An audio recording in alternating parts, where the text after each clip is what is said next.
Yo, what's up, guys? Good morning, guys.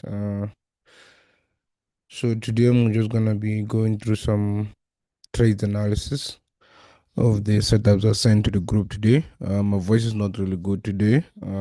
Yeah, I've been having some flu, but other than that, as you can see, gold has been going up.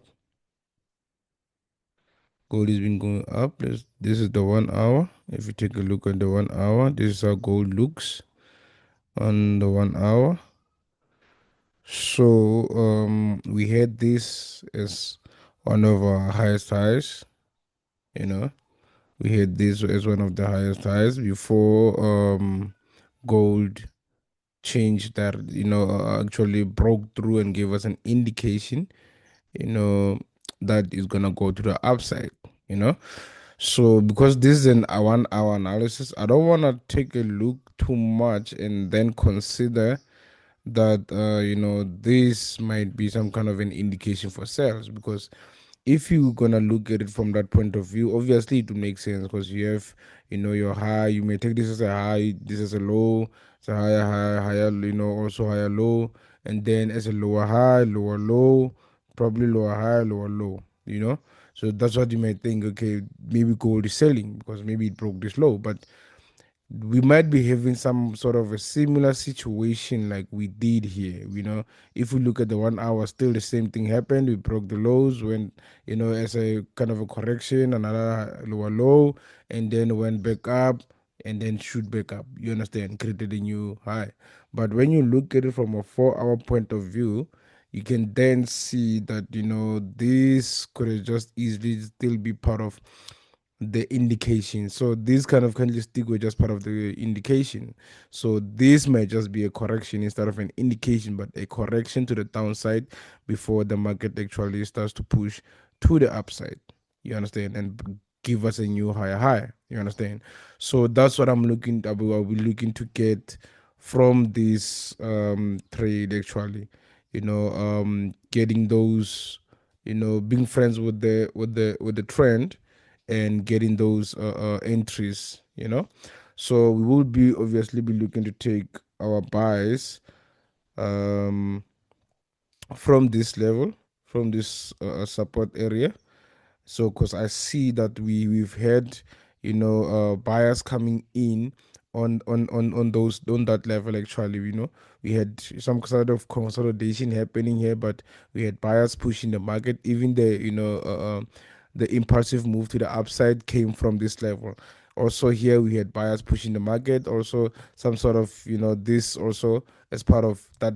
We know that there's strong buyers on this level. So this might have just been a liquidity sweep just to take out those buyers, and then before the market can again push to the upside. So that's why the buys at this level. We can take it from this level, but it's not really reassuring.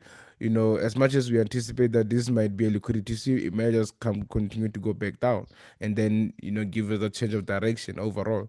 But we will be looking for gold to come back to this level, and then take some, buy or long opportunities to the upside, hopefully with gold creating a new high. Yeah, that's pretty much on gold. And then we do have US30 or Dow Jones. So with Dow Jones has been some sort of a bearish, momentum. Actually, not necessarily, but we've been, it's been bullish for quite some time. Um, and it gave an indication to the downside, coming back also into, breaking these kind of lows. So I've seen some strong momentum on the downside, with the chart giving us an indication. Since I sent this analysis from yesterday, the chart gave us some indication that it can push. It has the ability to push to the downside. It can push to the downside. And that time the market was somewhere here. So this was some kind of an indication. This then was the some sort of, the correction to the upside. But I was probably looking for it to go a bit higher, probably around somewhere here. Maybe you can find some sort of an inner support or resistance level on a 5 minute chart. then bounce off that and come back down. And but it did come back nicely, so I'm hoping hopefully it will hold. This level will probably hold, and then or we can see it break above and then break below with some lower lows and lower highs, and we can enter trades based off that, and then look to target this low here. So that's just about it on US30, but we've seen that there's strong sellers on these levels of resistance, and we do have some sort of bias also here. But as you can see, also coming into this level here, the one that I've just been speaking about, as you can see that sellers also push the market here. There's sellers also coming in at this level. So probability is that the market can actually push again. The sellers can try to push again, the price from this to the downside. So hopefully our analysis are correct. Remember, the aim is to minimize our losses and maximize our profits, right? Now let's go to Nasdaq. Yeah. This is Nasdaq, okay. So on Nasdaq, we very much so bullish. We had Nasdaq giving us the indication, also on the upside, giving us the higher high also with the indication, obviously from a bigger time frame, starting from actually 4 hour. You could see that Nasdaq gave us an indication to the upside. It's been bullish, overall. And then as you look at for 1 hour chart, as you can see, Nasdaq gave us an indication to the upside from this level, creating that that higher high at this level, and then probably correcting. So we definitely take this as some sort of correction, you know, um, as the market came down. So we had the full indication to the upside, you know, we had the full indication to the upside, and then we can take this as some sort of correction. And you can see that we do have buyers pulling in into, at this level. We have buyers coming in at that level. So we're looking for we don't look to trade in between there, as much as we can take entries now. But I want to see us get a good push to the upside to show that the buyers are really coming into the market.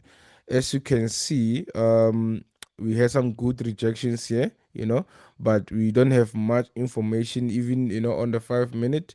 We just have this strong sell to the downside, and we do have some other block here, but I'm not gonna get much into that, demand zones and all these kind of things. I'm just gonna be focusing on my resistance and support level. I just want to see Nasdaq break below with higher highs and higher lows, and then we can enter best of the higher low that will be produced above the resistance area. Then we can aim for this high and probably get a new high, hopefully today or sometime this week.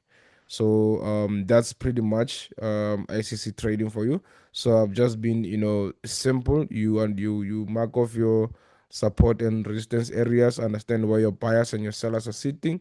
Like I've marked here, we do have buyers coming in. Yeah, we do have sellers also coming in between these levels also. So it's something to also worth considering. We had sellers coming in on this level. Hence, I'm saying if we get that nice push to the upside, breaking these sellers here, because the chart has shown us it has potential to sell whenever it's above this level of resistance, so it can push to the upside. So that's what we want to see, and overall we are bullish. So we want that nice correlation with the overall trend, being part of the trend, and then being able to push the charts to the upside.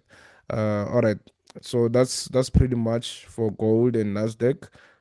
Yeah, thank you very much, guys. Thank you.